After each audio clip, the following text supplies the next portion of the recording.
بسم اللہ الرحمن الرحیم۔ ناظرین، میں ہوں نوید امان خان اور آپ ملاحظہ فرما رہے ہیں پن پوائنٹ ٹی وی۔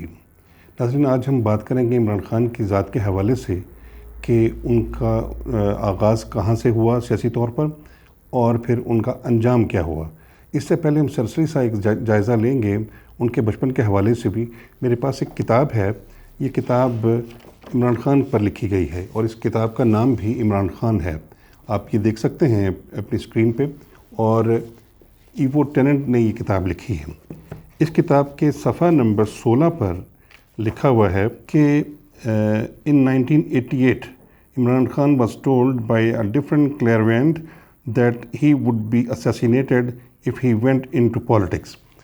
یہ وہ جملہ ہے جو عمران خان کو 1988 میں ایک سادھو نے، ایک سائیں نے بتایا ان کے بارے میں، اور یہ جملہ ان کے دماغ میں بیٹھ گیا اور یہی جملہ آج ان کا تعاقب کرتا ہے۔ پھر انہیں یہ بھی بتایا گیا تھا کہ اس کتاب میں کہ جب وہ سیاست میں جائیں گے تو وہ قید کر دیے جائیں گے، اور یہی جملہ ہے جو ان کے دماغ میں پھنس گیا۔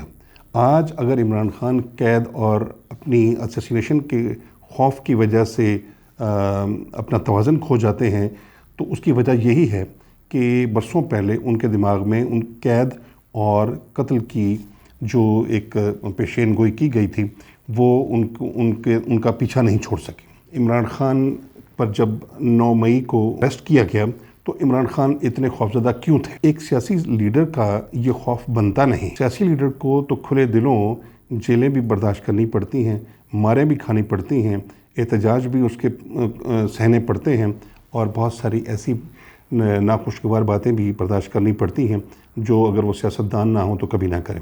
لیکن عمران خان کا رویہ بالکل مختلف تھا۔ عمران خان نے، آپ یہ دیکھیے کہ جس روز انہیں گرفتار کیا گیا تو اتنا شدید رد عمل ظاہر کرنے کی انہیں کیا ضرورت تھی؟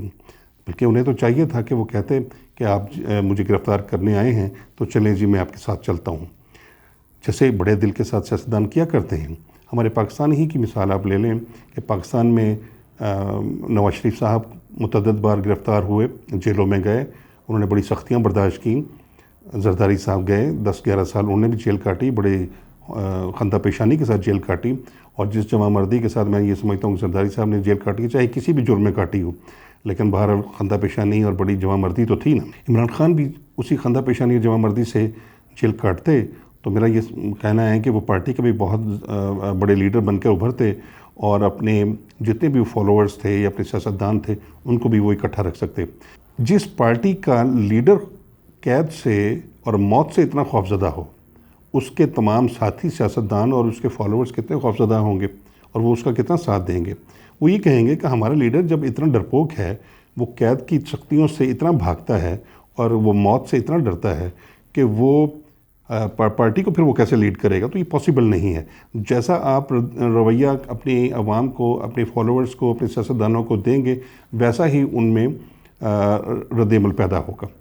اب آپ تھوڑا سا اگر عمران خان کے رویے اور ان کے طرز سیاست کو پیچھے لے چلیں، میرا یہ خیال ہے کہ عمران خان کی سیاست کا جو اہم موڑ تھا وہ 2014 کے وہ دھرنے تھے، جہاں سے عمران خان کو صحیح طور پہ شناخت میں ملی، قومی سطح پر بھی اور انٹرنیشنل لیول پر بھی as a politician. Imran Khan نے 2014 کے دھرنے میں جو رد عمل اور جو رویہ اختیار کیا، وہ رویہ 2023 میں جا کر ان کی شخصیت کو مکمل طور پر آشکار کر گیا۔ آپ یہ دیکھیے کہ 2014 میں جب وہ دھرنے پر اور کنٹینرز پر موجود تھے تو آپ کے سامنے انہوں نے بجلی کے بلوں کو جلایا، بجلی کے بل جلائے اور سول نافرمانی کی انہوں نے تحریک کا آغاز کیا، انہوں نے اس کا اعلان کر دیا۔ وہ تو اس وقت اگر افواج پاکستان یا مختلف ادارے اگر ان کو تھوڑا سا اور راستہ دیتے تو وہ گلی گلی سول نافرمانی کی تحریک چلا چکے ہوتے، لیکن بہرحال وہاں تک اسٹیج نہ گئی۔ لیکن آپ یہ دیکھیں کہ گورنمنٹ آف پاکستان کے ایشو کردہ بجلی کے بلوں کو نظر آتش کرنا، وہ بھی سر بازار نظر آتش کرنا، یہ بھی ایک جرم ہے۔ وہ انہوں نے کیا، اس سے ان کے فالوورز کو ایک شے ملی، ان کو ایک رویہ ملا، انہوں نے اس کو فالو کیا، انہوں نے ان کو پرووک کیا، انہیں اپنے عوام کو، اپنے ساتھیوں کو، اپنے فالوورز کو اکسایا۔ اکسانے کا جو عمل انہوں نے 2014 سے شروع کیا وہ 2023 تک جاری رہا، وہ ختم نہیں ہوا۔ جو کام انہوں نے 2014 میں بلوں کو جلا کے کیا، 9 مئی کو انہوں نے پورا ملک جلانے کی کوشش کی، جلاؤ کا آغاز کیا تو انجام بھی ان کی سیاست کا یا ان کے اپنے کیریئر کا جلاؤ گھراؤ سے ہی ہوا۔ 9 مئی کو انہوں نے GHQ پر حملہ کیا، کور کمانڈر ہاؤس جلایا، سوات میں جو ٹول پلازا ہے وہ جلایا، انہوں نے پشاور ریڈیو پاکستان جلایا، انہوں نے عسکری پلازا جلایا، اس طریقے سے انہوں نے جہاز کا وہ ماڈل جلایا جو پاکستان کی جواں باز اور ہوا بازوں کی نشانی تھا۔ انہوں نے شہیدوں کی تصاویر کو، ان کے ماڈلز کو، ان کے مجسموں کو توڑا اور جلایا۔ آپ یہ دیکھیں کہ جس طریقے سے مجسموں کو اور ان کی شہیدوں کی تصویروں کو، ان کے پورٹریٹس کو جلایا جا رہا تھا، ان پہ لاٹھیاں برسائی جا رہی تھیں، تو یوں لگتا تھا جیسے وہ شہیدوں کی لاشوں کے اوپر لاٹھیاں برسا رہے ہیں اور ان کے ساتھ ہی لاٹھیاں برسا رہے تھے۔ انہیں یہ جرأت کس نے دی تھی؟ آخر کسی لیڈر نے تو ان کو یہ جرأت دی، ورنہ عوام میں اتنی نفرت کیسے پیدا ہو گئی؟ عوام میں جو اپنی افواج پاکستان کے لیے، اداروں کے لیے جو محبت تھی، وہ نفرت میں کیسے بدل گئی؟ وہ کس نے بدلی؟ جس شخص نے وہ محبت نفرت میں بدلی، کیا وہ قابل گرفت نہیں؟ میں یہ سمجھتا ہوں کہ وہ قابل گرفت ہے۔ وہ تمام ساتھی جو ان کی پیروی کر کے اس انجام تک انہوں نے اس معاملے کو پہنچایا، وہ سب تمام کے تمام قابل گرفت ہیں۔ کوئی شخص یہ برداشت کر سکتا ہے ان شہیدوں کی ماؤں، بہنوں، بیٹیوں، بیویوں اور ان کے عزیز و اقارب پر کیا گزری ہوگی جس وقت انہوں نے دیکھا کہ ان شہیدوں جن کو نشان حیدر سے نوازا گیا اس ملک میں، جس کو ریاست نے نشان حیدر کا اعزاز عطا کیا، ان کی تصویروں کے اوپر اور ان کے مجسموں کے اوپر لاٹھیاں برسائی جائیں، ان کو ٹھڈے مارے جائیں، ان کو پاؤں کے نیچے روندا جائے، ان کے سر قلم کیے جائیں۔ کرنل شیر خان پاکستان کا وہ سپوت ہے کہ جس کی بہادری کا اقرار اور اکنالجمنٹ ہندوستان جیسے ہمارے بدترین دشمن کے ایک بریگیڈیئر صاحب نے بھی کیا۔ میدان جنگ میں اس چیز کو مانیٹر کر رہے تھے تو انہوں نے دیکھا کہ کرنل شیر خان، انہیں نام تو نہیں معلوم تھا لیکن وہ دیکھ رہے تھے کہ ایک صاحب اس حلیے کے وہ بہت جواں مردی سے لڑ رہے ہیں۔ تو جب انہوں نے ان کے لیے خاص ڈائریکشن دی اس سکھ بریگیڈیئر نے، تو انہوں نے کہا کہ اس آفیسر کو ٹارگٹ کریں، اور اس آفیسر کو ٹارگٹ کر کے جب شہید کیا گیا، ان کی ڈیڈ باڈی کو وہ اٹھا کے لے گئے، انہوں نے ان کا جائزہ لیا، تو انہوں نے اپنے لیفٹیننٹ جنرل کو، اس بریگیڈیئر صاحب نے ریکمینڈ کیا اور انہوں نے ڈسکس کیا کہ یہ شخص بہت بہادری سے لڑا ہے، ہمارا دشمن ضرور تھا لیکن بڑی جواں مردی سے لڑ کے مرا ہے، تو میں چاہتا ہوں کہ ان کی فوج کو پتہ چلے کہ ان کا یہ آفیسر کتنی جواں مردی سے، کتنی بہادری سے لڑا ہے۔ انہوں نے یہ فیصلہ کیا کہ ایک چٹ، ایک کاغذ کے اوپر لکھ کے ان کی بہادری کی داستان بریفلی چند جملوں میں انہوں نے لکھا کہ یہ بہت بہادری سے ہندوستان کے خلاف لڑا ہے اور ہماری ریکمنڈیشن یہ ہے کہ ان کی بہادری کو ایکنالج کیا جائے۔ تو جب ان کی لاش پاکستان میں آئی اور پاکستان کے ارباب اختیار نے ان کے یونیفارم کی پاکٹ کو کھولا، جیب کو کھولا، تو ان میں سے وہ جو کاغذ نکلا تو اس کی بنیاد پر انہوں نے پڑھ کے اس بات کو، اس کا فیصلہ کیا کہ جس شخص کی بہادری کا اقرار ایک دشمن کر رہا ہے، اس شخص کا حق بنتا ہے کہ اس کو نشان حیدر سے نوازا جائے، اور اس عظیم پاکستانی کرنل شیر خان کے مجسمے کو بے توقیر کیا گیا، اس کو ٹھڈے مارے گئے، اس کا سر قلم کیا گیا، اس کو اٹھا کے زمین پہ پٹخا گیا۔ تو آپ یہ سمجھیں کہ وہ اس کے مجسمے کو نہیں پٹخا گیا، ان کی لاش کو پٹخا گیا، اور کون شخص برداشت کر سکتا ہے؟ میں بطور پاکستانی یہ برداشت نہیں کر سکتا، تو ریاست کیسے برداشت کر سکتی ہے؟